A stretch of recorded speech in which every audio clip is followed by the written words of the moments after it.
घाबरता वगैरे भानगड शिवसेनेच्या रक्तात नाही आहे, पण मग याचा जास्त आले तर त्याचे जास्त आले तर मग याची कमी करण्याची स्पर्धा लागत असते. हे भारतीय जनता पार्टीनं केलेलं आहे. कारण 2014ला युती नसताना आमचे किती निवडून आले होते आणि भारतीय जनता पार्टीची सुद्धा संख्या जास्त होती, आणि 2019ला युती असताना कमी आले. याचाच अर्थ पाडापाडी झाली. मग पाडापाडी होऊ नये याच्यासाठी महाराष्ट्राचं नेतृत्व करण्याची क्षमता ज्याच्या हाती आहे त्याने नेतृत्व केलं पाहिजे. जागा आता नाही का, मग आता तसं पाहिलं गेलं एकनाथ शिंदेंच्या जागा किती आहे? 40 आहे. भाजपच्या किती? 110 आहे.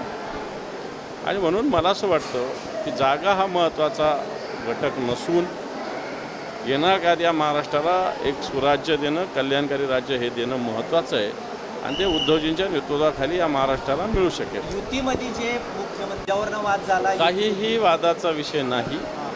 आत्ताच्या घडीला ही भारतीय जनता पार्टी जी देश लुटते, या महाराष्ट्राला सुद्धा लुटते, अधोगतीकडे नेते, महाराष्ट्राला कर्जबाजारी केलेला आहे. त्याच्यासोबत आमच्यातून गेलेले गद्दार लोक त्याचा हातभार लावत आहेत. यांना या महाराष्ट्रातून हटवणं सगळ्यात महत्त्वाचं टार्गेट आहे.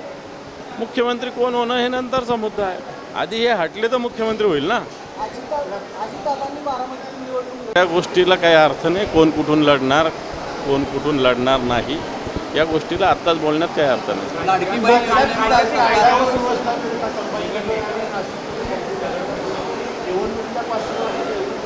हे पण एक अंदाज असा आहे की मागच्या काळातच, मागच्या दीड वर्षापूर्वीसुद्धा भारतीय जनता पार्टीनं या राज्यात दंगली घडवण्याचा कट आखला होता.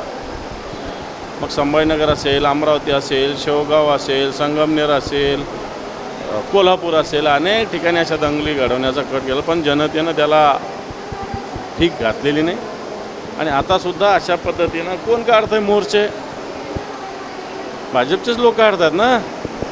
मग सत्ता त्यांची महाराष्ट्रात आहे, देशात आहे, मोर्चे काढण्याची गरज काय? ज्या पक्षाची सत्ता आहे त्यांनी मोर्चे काढण्याची गरज नाही. आणि म्हणून जाणीवपूर्वक या राज्यामध्ये दंगली घडवायचं, हिंदू मुसलमान असा भेद निर्माण करायचा आणि मतं मिळवण्याचा प्रयत्न, मला वाटतं महाराष्ट्र हा फुलेंचा आहे, हा शाहूंचा आहे, आंबेडकरांचा आहे, हा छत्रपती शिवरायांचा आहे.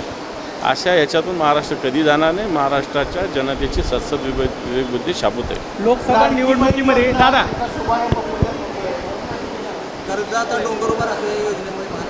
महाराष्ट्राच्या डोक्यावर आत्ताच्या घडीला 7,88,000 कोटीचं कर्ज आहे.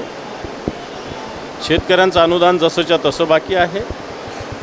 अनेक योजना, विकासाचे कामं बंद पडलेली या महाराष्ट्रामध्ये. नुसत्या निधी मंजूर झाल्या, नगरपालिकेला एवढा निधी दिला, कोणताही निधी उपलब्ध नाही.